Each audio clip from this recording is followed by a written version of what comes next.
Hi, everyone. Welcome to another episode of WYTPod, the online community for e-commerce business owners and entrepreneurs. And today we have a very special guest with us. She is the founder and owner at Elsa and Rose, and her name is Aysha Rahim. Aysha, thank you for joining us today. How are you? I am excellent. Thank you for asking. How are you doing today? Really good, thanks. Great to have you on. Let's jump right Yeah. in. And so that our viewers can know you a little bit better, would you mind sharing a little bit of your background? Yeah. So I come from a long line of entrepreneurs on both sides of my family. They go back multiple generations, all business owners. So that's kind of just what I grew up with around me constantly, which kind of put me on the path of just wanting to be an entrepreneur myself and a business owner. And I've always loved fashion since I was 6 years old. All I wanted to do was be a fashion designer. So Wow. Elsa and Rose kind of merges the two concepts that I love the most, business and fashion. And I have a bachelor's degree in business from FIDM in LA. And then I also have my associate's degree in fashion design. Fantastic. Clear vision since you were 6 years old. Yes. Nice. Not many people can say that. That's great. Um, I was going through your website and your Miracles collection supports breast cancer patients, which is obviously, a very important endeavor. Can I ask what inspired this? Yes. So when I was 23, I lost my mom to breast cancer. And it was a big turning point in my life that kind of set me on the path of like deciding that I was going to do something. So I think just the person, like it personally affecting me, makes it a very important aspect of stuff, of something that I want to get, more awareness around.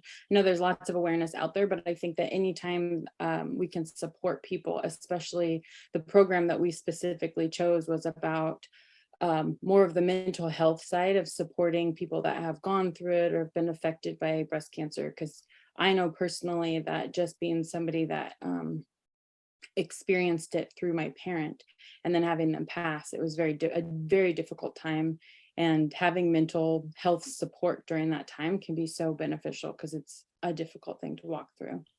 I'm sure it must have been. That's touching. It must be a huge personal inspiration for you to keep going in your business every day. And I think many of us, most of us probably have a friend or a friend of a friend who's been touched by this. So we can relate on some level. So um, that's nice that you can do that.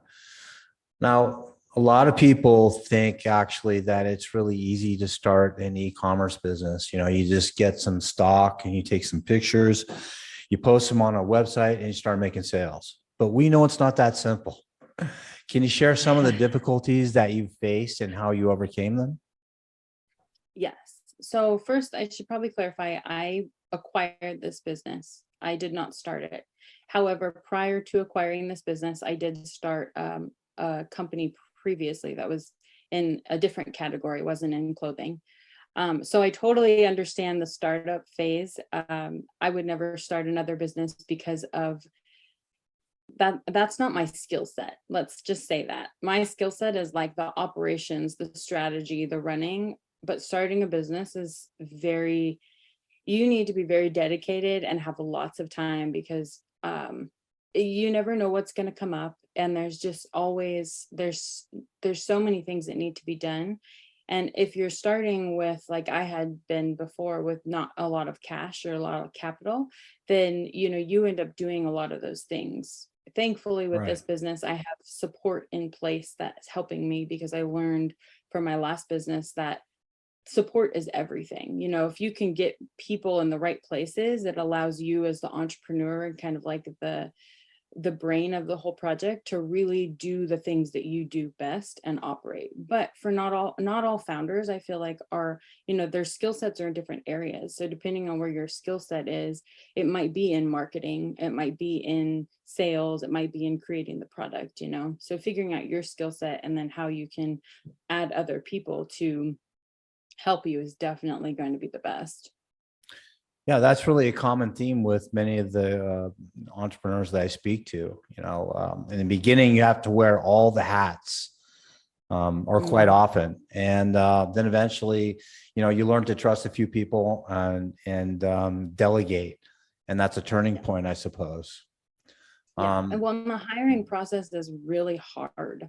It's not as easy, I think, as a lot of people. Like, you think you're just gonna start this business and bring on a couple people, to get the right marketing person in place. It took me almost a year, and we went through 3 or 4 different people of just like trial and error. It would work out for a little bit, and then it wasn't fitting our mission. And we're such a mission-driven company that, like, they have to speak to that.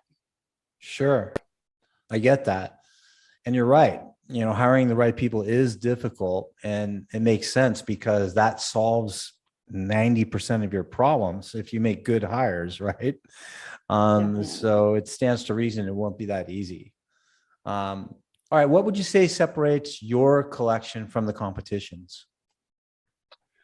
Well, I don't really believe in competition. Should put that out there All first and right, foremost.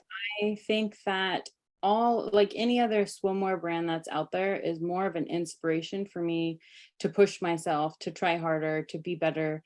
If there was only one swimwear company out there, it'd be so boring. We'd all be wearing the same thing. So it's kind of like I love that there is so many other people in this space, because it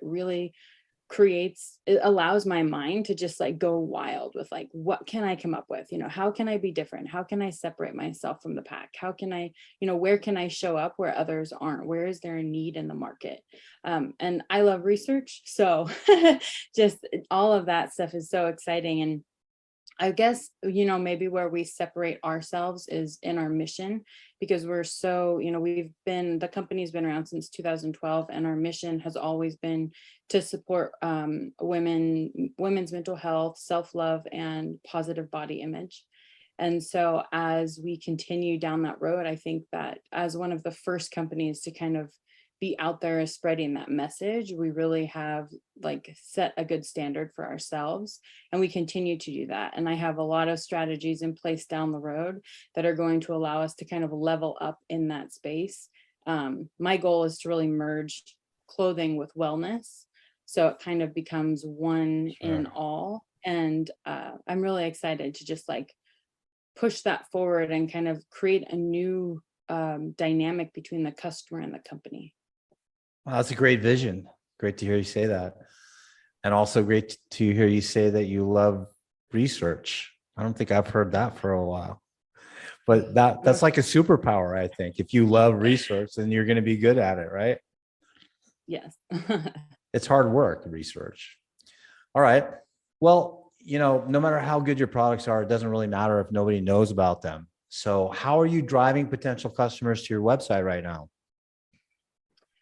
We've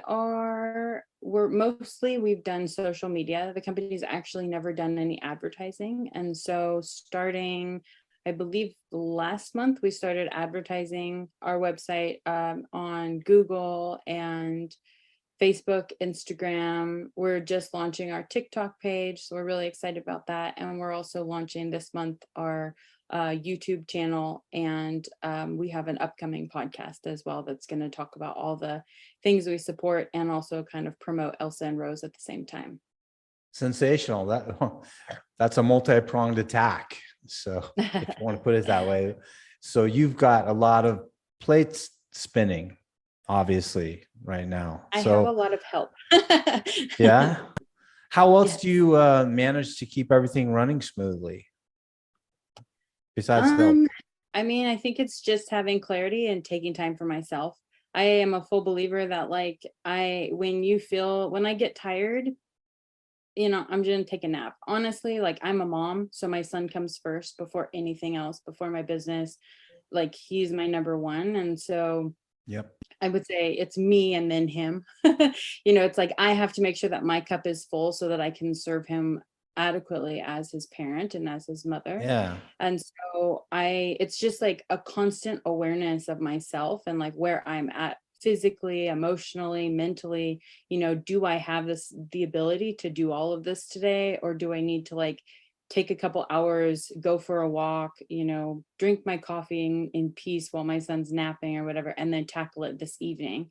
It's like I kind of strategize my day around my son, and then take check on myself to see where I'm at and how much I can accomplish with like the most abundance in my brain, and like being able to give my full self to what I'm putting out there. I like to really be present, and that requires total like acknowledgement of where you are. And coffee, as you mentioned. I try to do just 1 cup a day, but God bless coffee, right? Yes. I know, right? It starts to mess with your sleep if you have it too late in the day, I think. But in the morning, I need it. All right. So what are your best-selling products? Our best-selling products we've got a couple of new ones. The Abbey from our newest collection in pink is definitely one of our top sellers. It's like kind of more 50 style, but it's very flattering, very comfortable. The fabric is very comfortable. I tried to design everything in that with that sense of like making sure that it was comfortable for the wearer, comfortable for multiple body types. And then the Veronica, also from our newest collection, Attitude, that one in red has been really popular as well. Great. So when you design something and it sells and you get good feedback on it, that must give you a huge adrenaline pump, I guess, right? Yes, it is. It's like super exciting. I've just learned this year how to kind of like celebrate my wins.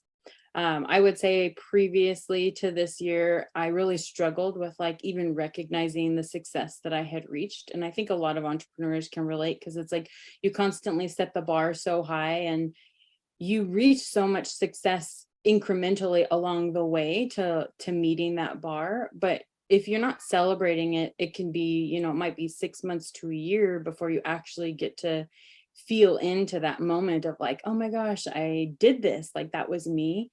So it is really exciting when things happen like that, because it's not stuff that I would have recognized before as like an accomplishment. I would have just kind of been like, okay, that happened, like let's move on. But now I'm like, let's pop some champagne and like celebrate a little, have a go out to dinner or something exciting, go for a nice walk somewhere.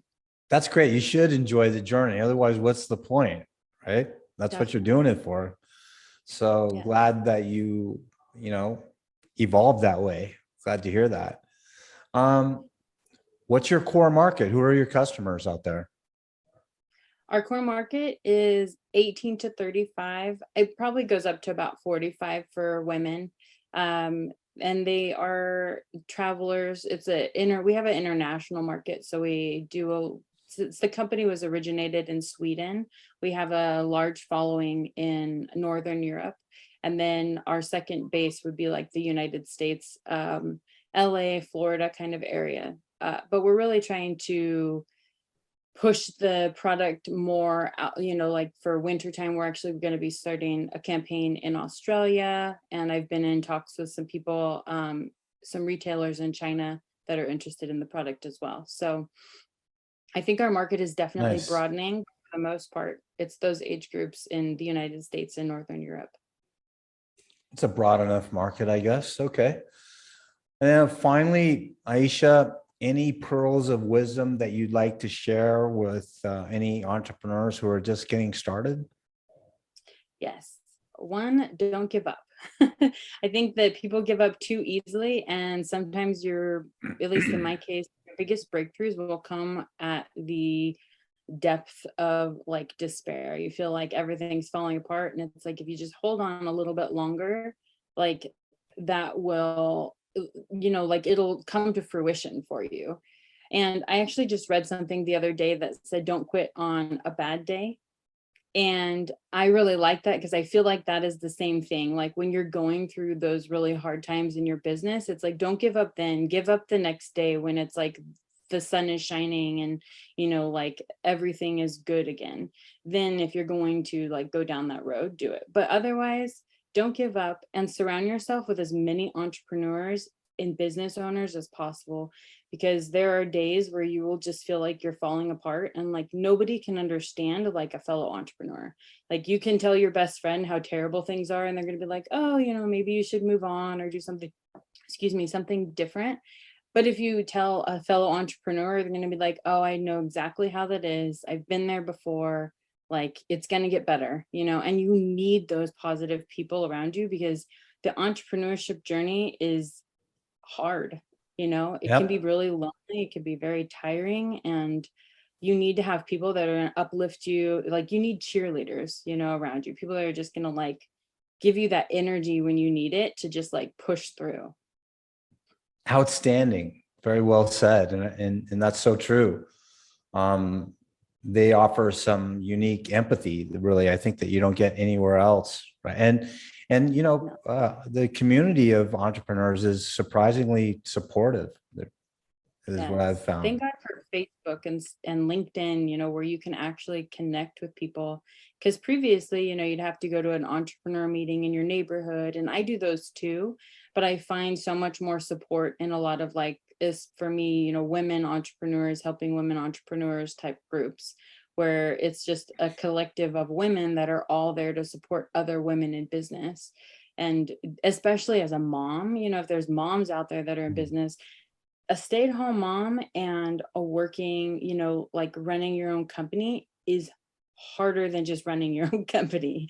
Like you've got your whole family to look after, and then you're also working. I put in like 18-hour days sometimes, Yeah. if not longer. And like having other women, other moms to support me on the journey has been so impactful and so important, because it's just like you feel like you're a terrible mom when you have to, when your son's taking a nap and you're like, should I work through this or should I sleep? Or you put him down for bed, and it's like like you've got so many different things you're trying to juggle, and you need someone else to be like, hey, I've been there too. Like I put my son in front of the TV for a couple of hours at a time so I could get work Yeah. done. You're not alone. You're not a bad Sure. mom. Yeah. The last thing you need is guilt. I mean, that's the very last thing you Seriously. need, I think, right? It's good to know you're rising above that. All right. Yes. All good stuff. Aisha, thanks again for joining us. Real pleasure speaking with you. Really appreciate your vision. I love your website, and I wish you continued success.